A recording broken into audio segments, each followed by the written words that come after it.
Вітаю, я Наста, і я ўжо зусім не разумею, што адбываецца ў гэтым свеце.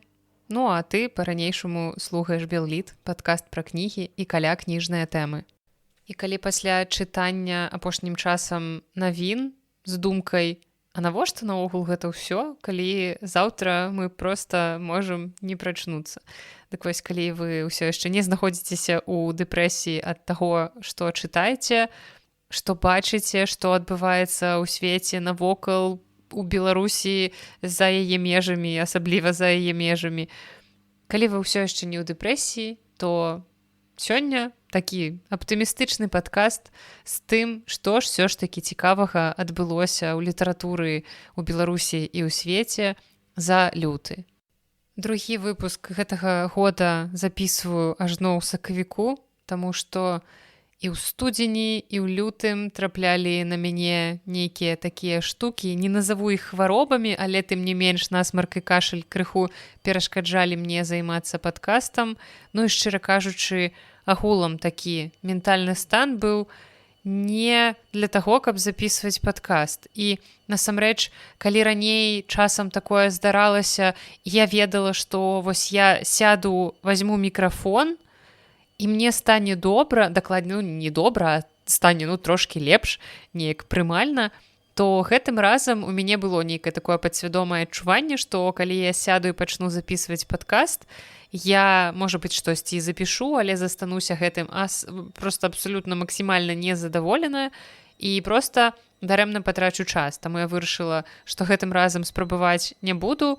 І як толькі, я не ведаю, першыя промні сонца закранулі Варшаву, ува мне з'явілася жаданне жыць, нягледзячы на тое, што я чытаю ў навінах. Ну, але я спадзяюся, што вясна і сонейка, ну і, зразумела, трошачкі таблетачкі здольныя паправіць тое, што нарабіла варшаўская зіма, у прынцыпе, любая зіма і навіны. І спадзяюся, што на падкасце гэта таксама адаб'ецца выключна пазітыўна. У мяне шмат усяго цікавага запланавана расказаць вам пра вынікі мінулага года, пра другую палову мінулага года. Таксама ўжо зусім хутка вас чакае чарговая сходка КК Нягош, ужо другая ў гэтым годзе, дзе мы з Сярожам абмяркуем раман Крысціны Сабаляўскайце «Сільва Рэrum», першыя две часткі. Ну а потым таксама, зразумела, пагаворым і пра трэцюю і чацвёртую будзе асобны выпуск. Але пакуль што рыхтуйцеся, чытайце першую і другую частку.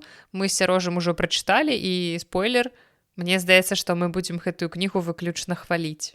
Ну, прынамсі, я не ведаю, можа быць, Сярожа гэта мне цяпер расказвае, што ён у такім захапленні, ла-ла-ла, а потым акажацца, што ён проста хлусіў мне для таго, каб стварыць інтрыгу. Так што чакайце новыя выпускі. Ну а сёння мы з вамі даведаемся, што ж цікавага за гэты час адбылося ў літаратуры, у Беларусі, а таксама па ўсім свеце. Спойлер, гэты выпуск будзе трошкі такім цяжкавата сумным, але я думаю, што вы ўсе чыталі навіны апошняга часу, у прынцыпе, пра ўсё ведаеце, таму частка навінаў будзе такой. Вам ужо вядомай, хутчэй за ўсё, але даволі сумнай, але гэта тыя рэчы, пра якія ўсё ж такі варта было б пагаварыць. Таму я пра іх абавязкова скажу.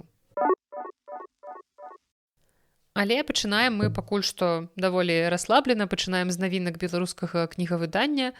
Пачнём з таго, што ў выдавецтве Варшаўскага універсітэта выйшаў 12-ы том з серыі даследаванні і матэрыялы прафесара кафедры беларусістыкі Мікалая Хаустовіча.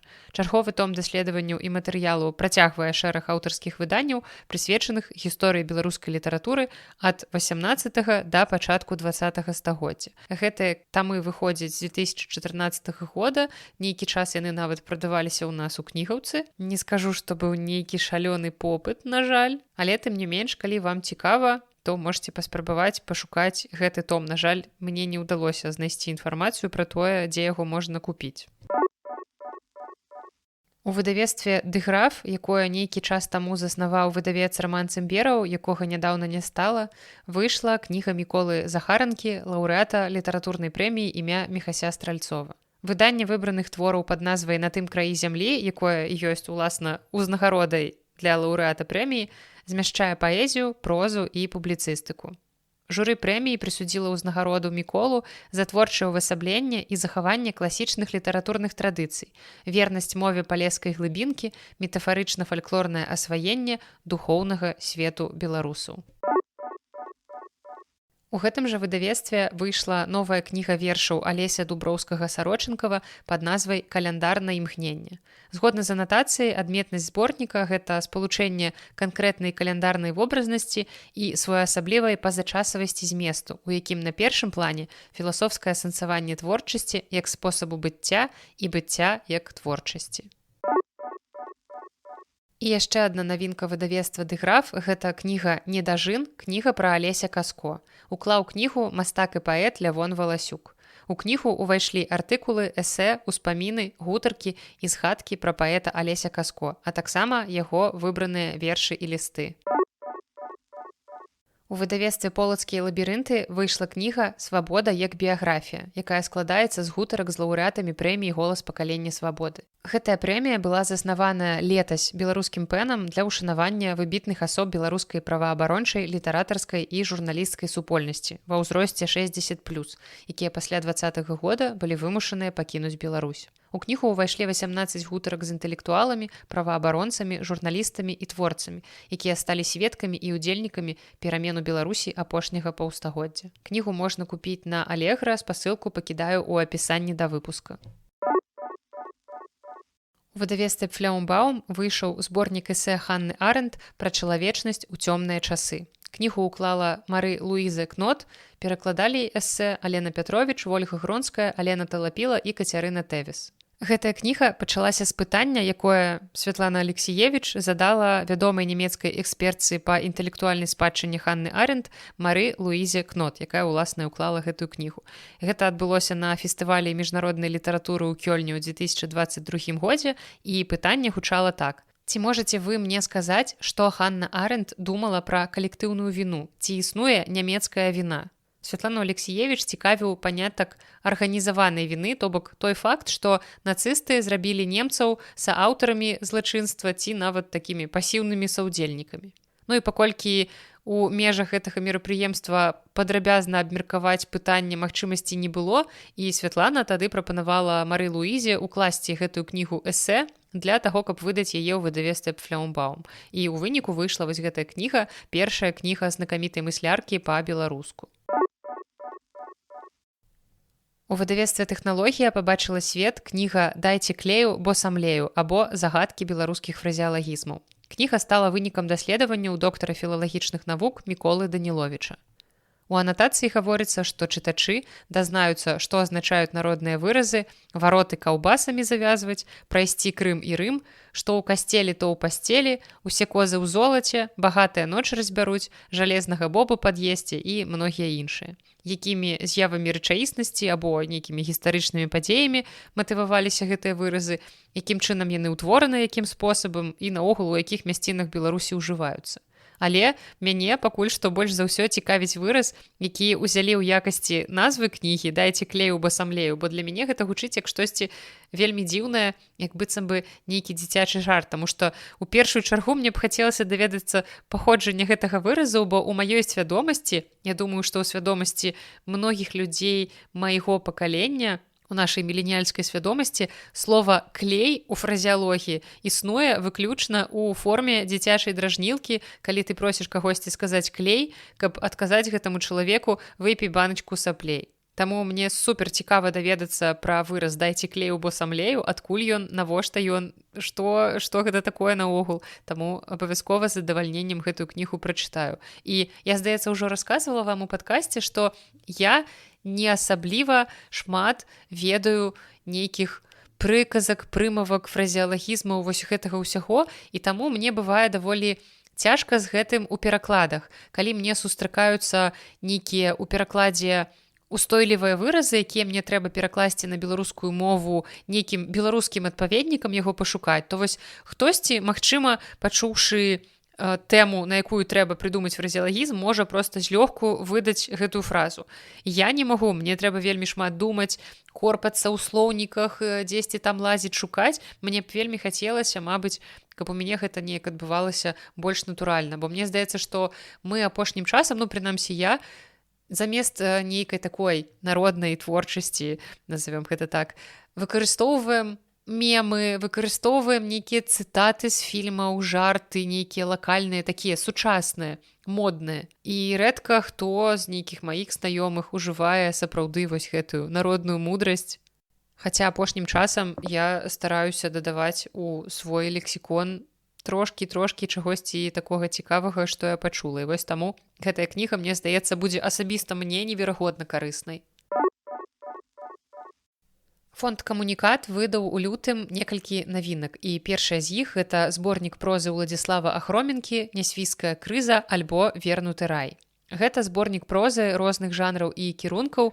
Тут ёсць як і яго славутая тэорыя змовы, гэта вострасюжэтны кінараман «Фарс». У мяне дзесьці ў Беларусі ляжыць гэтая кніга асобным выданнем. Таксама ёсць «Музы і свінні», кніга гарадскіх міфаў, легендаў і апокрыфаў пра герояў, якія нас змянілі. Ну і таксама ў зборнік трапілі нідзе дагэтуль не публікаваныя тэксты двух незавершаных раманаў «Нясвійская крыза» альбо «Вернуты рай» і «Выкрадальнік гукаў». Купіць гэтую кнігу і наступныя кнігі фонда «Камунікат», пра якія я буду гаварыць, можна ў інтэрнэт-краме «Камуніката» на сайце камунікат.шоп. Другая кніга «Камуніката» – гэта адначасова сямейная сага, нон-фікшн і спавядальная проза беларускага пісьменніка ўкраінскага паходжання Міколы Адама. Кніга называецца «І прыдбаў гэты дом», і ў яе ўвайшлі, гэта трылогія, увайшлі туды часткі «І прыдбаў гэты дом», «Адаптацыя» і «Вольны птах». Трэцяя частка друкуецца ўпершыню. Падзеі ў творах адбываюцца пачынаючы з 1970-х гадоў стасункамі сына ворага народа і дачкі героя Савецкага Саюза. Беларусы і украінкі, падзеі адбываюцца ў Казахстане і Беларусі. Завязка, мне здаецца, даволі цікавая. Думаю, што на гэтую кнігу я звярну ўвагу. Я калісьці на яе звяртала ўвагу, калі яна выходзіла вось асобнымі. Прынамсі, і прыдбаў гэты дом, я памятаю асобнае выданне гэтай кнігі, але тады неяк не прачытала. Магчыма, цяпер прачытаю ўсе часткі разам. А яшчэ вы ведаеце, вось калі ў сабачак пачынаецца ў сне, гэта, мабыць, фаза хуткага сну, калі яны дзіўна дыхаюць носам і дрыгаюць лапкамі. Вось я цяпер назіраю акурат такое, як яна дрыгае лапкамі, і гэта вельмі забаўна, вельмі шкада, што ў падкасці я вам не магу гэтага перадаць, паказаць, але проста можаце ўяўляць сабе, як быццам бы яна кудысьці бяжыць. І працягваем з навінкамі выдавецтва «Камунікат». У серыі «Паэты планеты» яны выдалі кнігу выбранага Насты Кудасавай «Лірыка». У зборнік увайшлі 100 вершаў ад тэкстаў 2001 года да найноўшых твораў. Кніга таксама ў продажы на сайце камунікат.шоп. І яшчэ адна навінка фонда «Камунікат» у супрацы з Міжнародным саюзам беларускіх пісьменнікаў – гэта 5-ты нумар літаратурнага альманаха «Апостраф». У новым выпуску чытачоў чакае паэзія Дануты Бічэль і Уладзіміра Некляева, проза Сергея Календы і Валерыя Гапеева, пераклады, эсэ, крытыка і многае іншае. І часопіс таксама даступны на сайце «Камуніката». У выдавецтве «Скарына прэс» выйшаў зборнік вершаў сучаснай нямецкай паэткі Анны Юліян Мэндлік. Для кнігі сабралі вершы з 3 яе кніг «Міжтраскатлівых кропак», «Дваістыя выявы» і «Плэйбокс Пандоры». Перакладчык Ігар Крэпс. Паэзія Анны Мэндлік даследуе сексуальнасць і цялеснасць, геаграфічныя прасторы і прасторы мовы. Асабістыя згадкі і сямейныя гісторыі мяжуюць вядомымі сюжэтамі, пераасэнсаванымі з квір-феміністычнай перспектывы. Яны ствараюць поўны парадоксаў нечаканых асацыяцый, стракаты паэтычны свет. Цяпер трошкі пра выданні беларускіх твораў на іншых мовах. Аповесць Евы Віжнавец «Па што ядзеш воўча» выйшла на літоўскай мове ў перакладзе Юргіты Яспаніці. У 2024 годзе урывак з аповесці быў ужо апублікаваны па-літоўску ў літоўскім літаратурным часопісе «Мета», я не ведаю, як гэта чытаецца па-літоўску, выбачаюся. Ну і цяпер вось літоўскія чытачы могуць нарэшце прачытаць гэтую кнігу цалкам. Яна прэзентавалася ў Вільні на віленскім кніжным кірмашы, і наколькі я бачыла з навінаў, у прынцыпе, даволі шмат людзей прыйшло на сустрэчу з Евай Віжнавец, і кніжку, наколькі я разумею, раскупілі, але я не ведаю, якую частку гэтай кнігі раскупілі, ці толькі тое, што было на гэтым кірмашы ў той час, ці наогул ўсё, што выдалі, можа быць, быў невялікі наклад, але цікава, паглядзім, як прыме літоўскі чытач гэтую кнігу, таму што, акрамя літоўскай, аповесць ужо перакладзеная на нямецкую, чэшскую, нарвежскую, польскую мовы. То бок Ева Вежнавец са сваім творам «Па што ідзеш воўча» ідзе заваёўваць свет, і мне здаецца, што ў прынцыпе водгукі з розных краінаў прыходзяць на гэтую кнігу даволі пазітыўныя. Ну, а калі вы раптам хочаце купіць гэтую кнігу па-літоўску, можа быць, хочаце падарыць камусьці са сваіх літоўскіх сяброў, калі ў мяне тут ёсць беларусы Літвы, перадаю вам прывітанне, то я пакідаю вам спасылку, дзе гэтую кнігу можна купіць у Літве. Ну, а цяпер мы пераходзім, уласна, да навін беларускай літаратуры, і вось тут пачынаецца такі трохі непрыемны момант гэтага выпуска, і я мяркую, што ўжо вы ўсе ведаеце такую самую гучную пакуль што навіну гэтага года. У лютым адбыліся масавыя затрыманні незалежных беларускіх выдаўцоў і кнігараспаўсюднікаў. Яны пачаліся літаральна за нейкі час да 21 лютага, да дня роднай мовы, і таму, ведаеце, неяк так сімвалічна, я не ведаю, ці укладалі ў гэтыя дзеянні нейкі сімвалізм тыя людзі, якія гэта рабілі. Мне падаецца, што наўрад ці яны настолькі замарочаныя, але вось нейкі такі вельмі замарочны сімвалізм атрымаўся, што вось гэта ўсё адбылося напярэдадні дня роднай мовы. Я не думаю, што трэба неяк падрабязна на гэтай навіне спыняцца і нешта каментаваць, проста калі вы ў Беларусі, то зразумела, што беражыце сябе. Ну і як працяг усёй гэтай такой культурнай бязглуздзіцы, ці нават бескультурнай бязглуздзіцы, якая адбываецца апошнім часам, 16 лютага КДБ прызнала выдавецтва «Гутенберг» экстрэмісцкім фарміраваннем. Таксама экстрэмісцкімі прызнаныя соцсеткі выдавецтва і сайт, таму зноў жа, калі вы ў Беларусі, то беражыце сябе, паклапаціцеся пра варыянты захоўвання кніг выдавецтва дома, ну, трэба нешта з гэтым прыдумаць. А таксама падумайце наконт таго, каб адпісацца ў мэтах вашай жа бяспекі ад соцсетак і не лайкаць. Я не ведаю, канешне, гэта так дзіўна, калі ты, здаецца, увесь час лайкаў, а потым што табе трэба ісці і гэта ўсё назад адлайківаць. Гэта супер дзіўна, наколькі гэта вось працуе у той бок, што як бы тады ж, калі ты лайкаў, яны ж не былі экстрэмістамі, але не, на жаль, як бы ўсё ў гэтай краіне працуе трошкі не так. Таму паклапаціцеся, калі ласка, і пра гэта. Ну, а калі вы знаходзіцеся не ў Беларусі, калі вы знаходзіцеся ў бяспецы і, ў прынцыпе, ў Беларусь не плануеце, то можаце падтрымліваць выдавецтва, калі вы лічыце, што для вас гэта бяспечна, бо мне здаецца, што выдавецтва акурат цяпер у такой сітуацыі выдавецтву «Гутенберг» патрэбная падтрымка.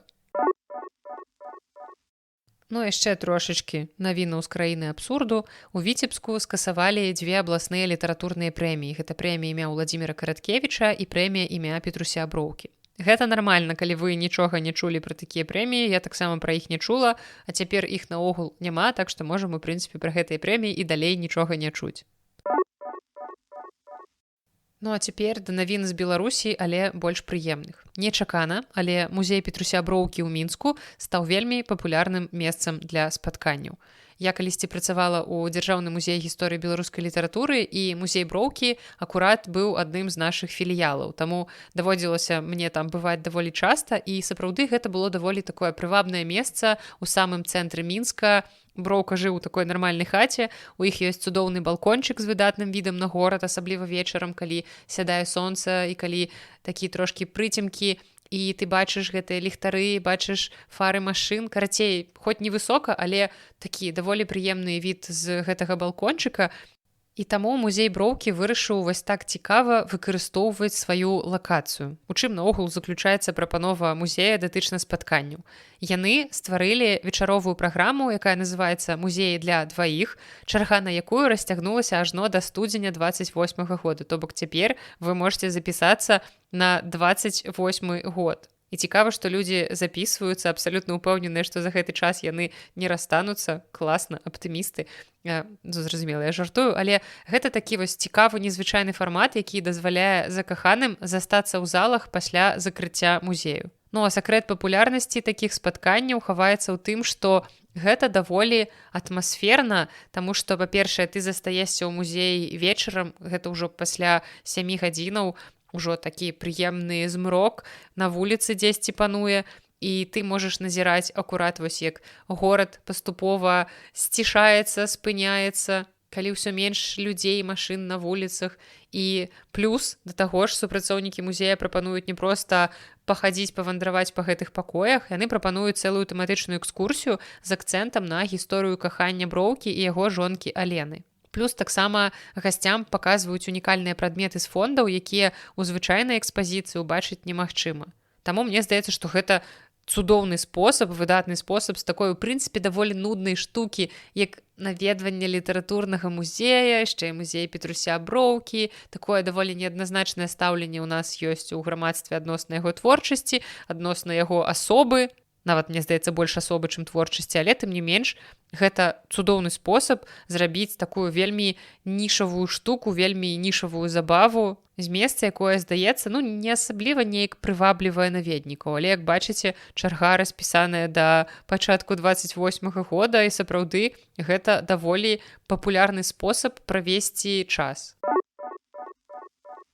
Далей трошкі пра беларускія літаратурныя прэміі, пра адну літаратурную прэмію, у якой сталі вядомыя фіналісты. У шорт-ліст прэміі «Гліняны вялез» за 25 год, якое стварыла таварыства вольных літаратараў, увайшлі 9 кніг. І такая адметная рыса сёлетняга шорт-ліста у тым, што ўсе кнігі, якія трапілі ў гэты шорт-ліст, яны выйшлі не ў Беларусі, а выйшлі за межамі Беларусі. І вось 9 кніг, якія ўвайшлі ў гэты спіс фіналістаў.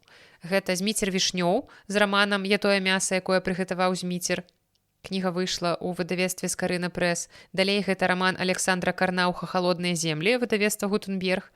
Далей гэта п'есы Сергея Кавалёва «Камедыя Юдзіфі», якія выйшлі ў «Камунікаце». Далей такі рэпартаж, рэпарцёрская проза Ганны Кандрацюк «Проста з любові», рэпарцёрскія партрэты памяці, якія выйшлі ў Цэнтры беларускай культуры ў Беластоку.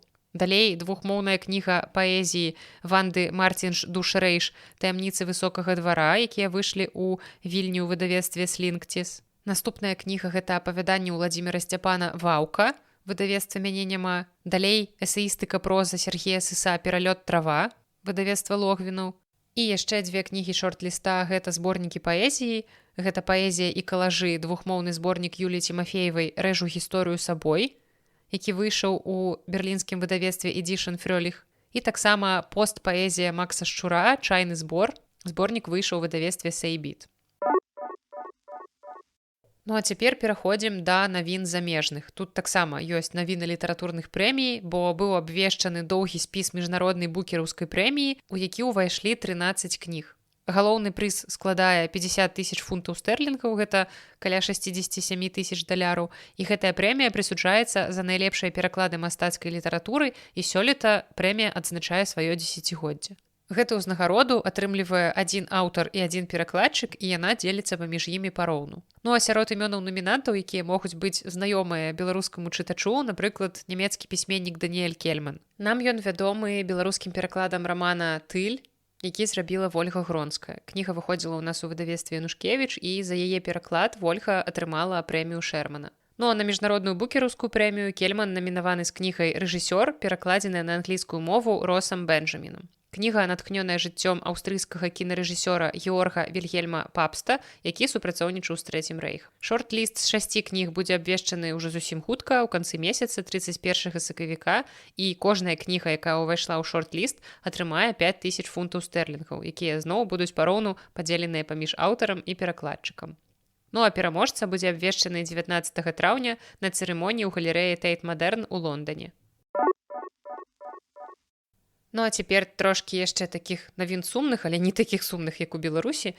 Хутчэй, такіх сумных асабіста для мяне, бо 21 лютага не стала пісьменніка-фантаста Дэна Сіманса, аднаго з маіх найулюбёнейшых аўтараў у гэтым жанры. Акурат у лютым я пачала яго раман «The Abominable», у рускім перакладзе ён выходзіў пад назвай «Мерзасць». Я чытаю гэтую кнігу даволі павольна, таму што яна вельмі аб'ёмная, яна такая даволі атмасферная, яна крыху нагадвае, калі вы чыталі ягоны раман «Тэрор». І вось акурат сярод чытання мне прыйшла такая навіна, што пісьменнік ва ўзросце 77 гадоў памёр ад інсульту. І за сваё жыццё Сіманс напісаў 31 раман і зборнік апавяданняў. Яго кнігі публікаваліся ў 28 краінах і былі перакладзеныя на 20 моў. І мне, зразумела, вельмі хацелася б, каб аднойчы яго творы загаварылі б і па-беларуску, бо яны сапраўды сталі класікай фантастыкі. Цяпер пагаворым трошкі пра экранізацыі. 13 лютага на Netflix адбылася прэм'ера серыяла «Музей нявіннасці», заснаванага на аднайменным рамане лаўрэата Нобелеўскай прэміі па літаратуры Архана Памука, які таксама, у прынцыпе, беларускім чытачам па-беларуску вядомы, таму што ў нас выходзіў ягоны раман «Стамбул». Ну а «Музей нявіннасці» — гэта першая экранізацыя твора пісьменніка, які наогул на працягу многіх гадоў адмаўляўся супрацоўнічаць з кінематаграфістамі, таму што ён кожны раз перажываў, але гэтым разам ён асабіста курыраваў працэс стварэння 9-серыйнага серыяла. Шчыра прызнацца, мне гэты раман не спадабаўся, ён выклікаў у мяне шмат такога раздражнення, абурэння, падаўся мне залішне наіўным, таму што ў ім было шмат такога непрыемнага мужыцкага ныцця, таму серыял я глядзець буду наўрад ці, але, магчыма, сярод вас ёсць фанаты пісьменніка, якія захочуць гэта ўбачыць. Мне акурат спадабалася чытаць пра стварэнне гэтага серыяла, таму што там шмат такой інфармацыі. Напрыклад, Архан Памук не толькі сам вычытваў кожную старонку сцэнарыя, але таксама ён з'явіўся ў серыяле ў эпізадычнай ролі, сыграўшы самога сябе. Трошкі як Стывен Кінг, але бачыце, як ён адказна падышоў да справы, не тое, што Стывен Кінг, які правы на экранізацыі сваіх твораў прадае за даляр. Рэжысёрам экранізацыі выступіла Зайнэб Гюнай, якую Памук выбраў спецыяльна для таго, каб дадаць жаночую перспектыву ў гісторыю галоўнай гераіні.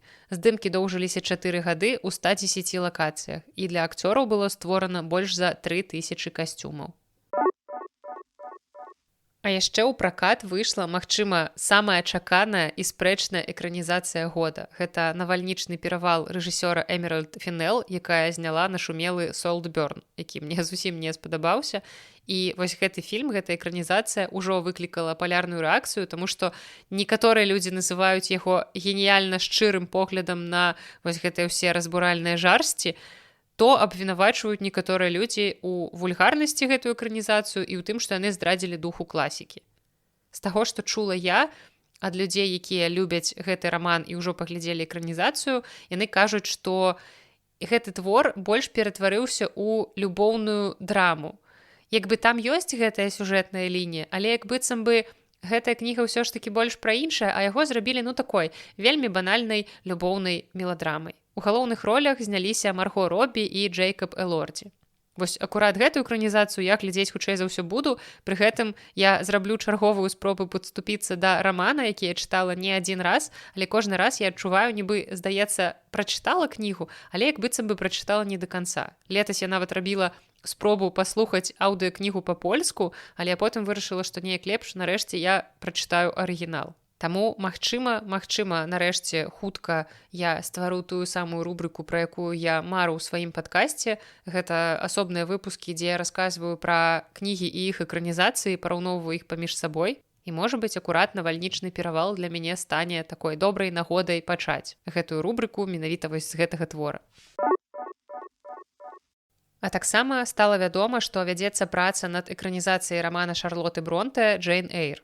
Галоўную ролю выканае брытанская актрыса Эймі Лу Вуд. Вы можете яе ведаць па ролі ў серыялах «Белы лотас» і «Sex Education». Дзяўчынка з такімі нестандартнымі зубамі. Гэтым праектам займаецца кінакампанія Working Title, якая працавала над фільмамі пра Брыджыт Джонс. Сцэнарый напісала Мірыам Беці, якая атрымала ўзнагароду гільдыі сцэнарыстаў ЗША за серыял «Спадчыннікі», якія, дарэчы, пачынала глядзець, але нешта потым пачалі выходзіць серыі тых серыялаў, якія я глядзела дагэтуль, я перарвалася і пакуль што так і не вярнулася, але, ў прынцыпе, гэта таксама даволі папулярны ўжо ў нейкім сэнсе культавы серыял нашага часу, таму я думаю, што вярнуся да яго і пагляджу. Ну, а экранізацыя «Джейн Эйр», зразумела, не першая, ўжо нейкая чарговая, за апошнія дзесяцігоддзі неаднойчы гэтая кніга экранізавалася. Паглядзім, як яна будзе выглядаць гэтым разам. Ну і яшчэ летась у літнавінах я расказвала вам пра тое, што працуюць над экранізацыяй наступнай кнігі, і вось дапрацавалі. 8 лютага выйшаў міні-серыял «Уладар мух». Гэта вольная экранізацыя рамана антыутопіі Уільяма Голдынга пра дзяцей, якія апынуліся на востраве. Лаўрэат Нобелеўскай прэміі па літаратуры, удзельнік Другой сусветнай вайны і былы школьны настаўнік усё жыццё пісаў аб прыродзе зла і гвалту. І пры гэтым ён не лічыў, што гэтая кніга, ягоны бестселлер, які, ў прынцыпе, мабыць, зараз для нас, адзіная хіба яго вядомая кніга, ён не лічыў гэтую кнігу сваёй найлепшай. І гэтую экранізацыю я таксама збіраюся глядзець, акурат летась я перачытвала кнігу, і цікава, што ў мяне зараз з англамоўнай літаратурай, з нейкай класічнай англамоўнай літаратурай амерыканскай, брытанскай, зараз наступае нейкі этап пераасэнсавання. Я многае з гэтага чытала калісьці даўно, магчыма, у школьныя гады, потым пазней ва ўніверсітэце. Чытала, зразумела, па-руску, у рускім перакладзе. А цяпер вось этап пераасэнсавання, калі я магу гэтыя кнігі перачытаць цяпер ужо ў арыгінале. Вось чым, уласна, я і займаюся. Калі перачытваю нейкія класічныя творы, то стараюся гэта рабіць у арыгінале. Таму, магчыма, Уладар Мух таксама трапіць у маю вось гэтую выдуманую, гіпатэтычную, яшчэ не створаную новую рубрыку, раздзел выпускаў падкаста. Вось і ўсе навіны, якія адбыліся ў гэтым самым кароткім месяцы года. Усяго 28 дзён было ў гэтым лютым, але так шмат страшных рэчаў паспела адбыцца ў гэтым месяцы ў літаратуры і наогул у свеце. Але я спадзяюся, што гэты выпуск атрымаўся не надта такім пахавальным, таму што, нягледзячы ні на што, на ўсе гэтыя дрэнныя навіны, мы неяк жывём далей, працуем далей, і, вядома, нешта з гэтага будзе. Спадзяюся, што будзе добрае. А на сёння гэта ўсё. З вами была Наста і падкаст Белліт. Да сустрэчы.